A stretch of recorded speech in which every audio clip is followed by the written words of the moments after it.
रउआ सबके पैर छू के प्रणाम करतानी। आप सबके बीच एक बहुत ही सुंदर शिव चर्चा गीत लेके आयल बानी। एगो गुरु बहिना अपना गुरु बहिना से का भाव में का कहत हई, बहिना शिव चर्चा करिहा अपने तू घरवा हे आहे।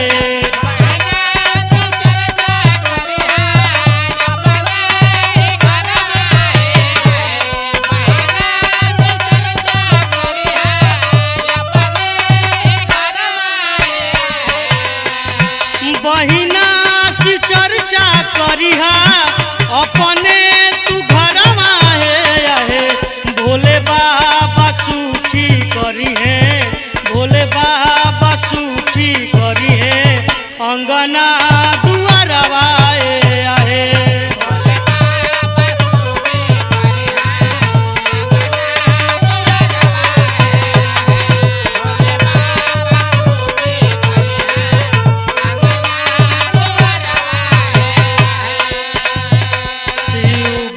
पूरा करी है सगरो सपनावा,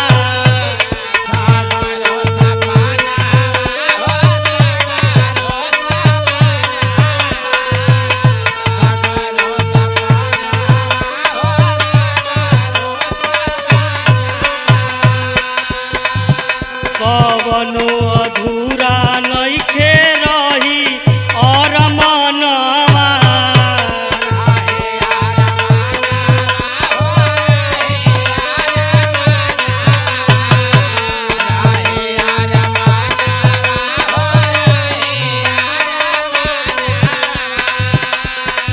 शिव बाबा पूरा करी है सगरो सपनावा, कवनो अधूरा नइखे रही और मनवा। रहबू न बाजी न सुना, रहबू न बाजी न सुना भरी है अचरवा हे आहे।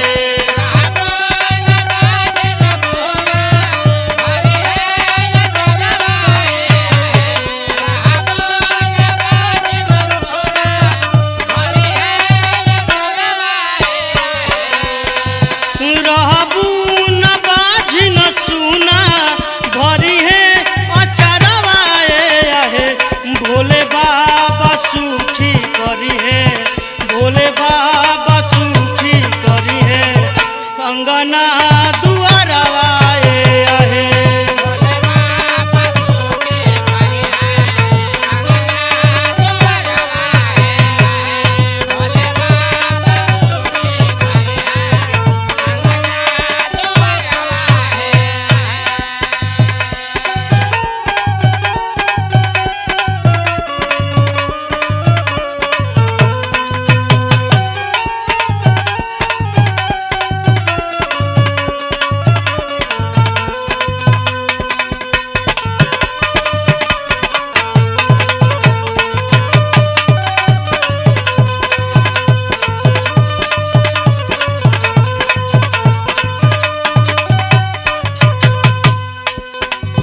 जगवा में केहू नाही शिव जी के जैसा,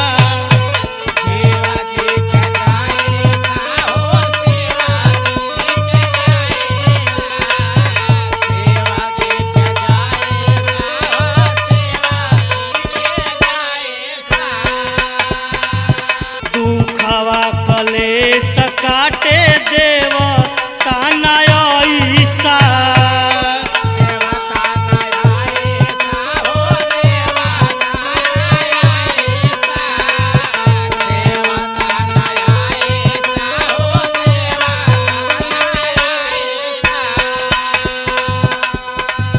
जगवा में केहू नाही शिव जी के ऐसा, दुखवा कलेश काटे देवा ताना ऐसा।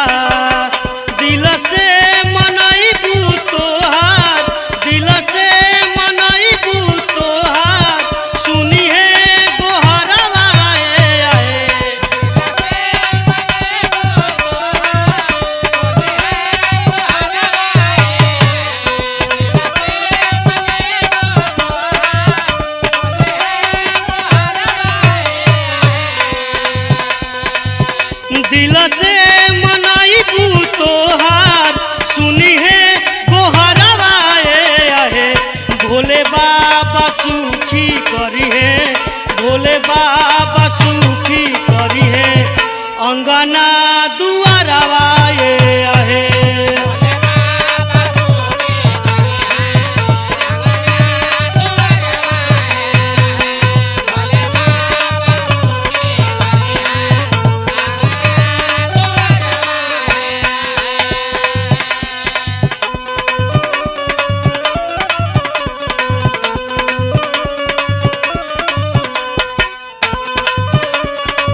पूजेला जे भी इनके महके फूलवारिया।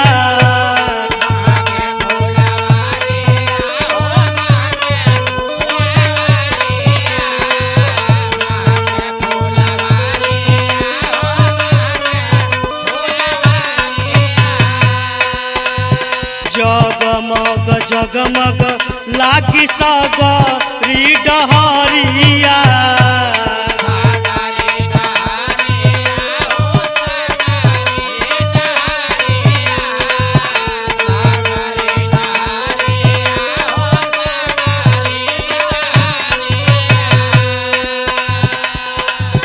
पूजेला जे भी इनके महके फूलवारिया।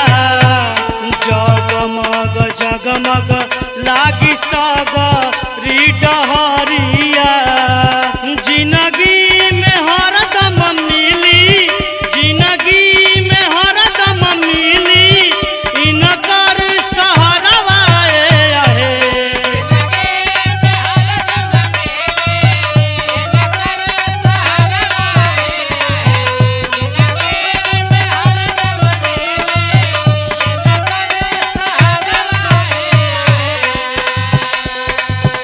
जिंदगी में हरदम मिली इनकर सहारवा आहे।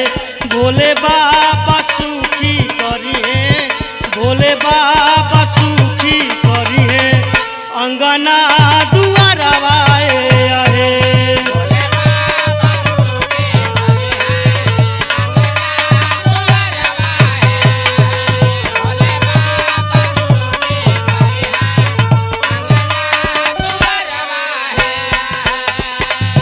बहिना से चर्चा करिहा अपने तू घरवा आहे।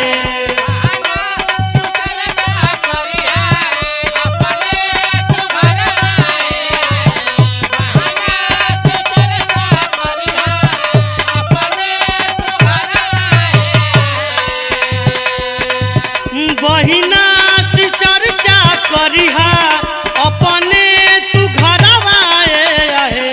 भोले बाबा सुखी करिहे, भोले बाबा सुखी करिहे अंगना दुआरवा आहे।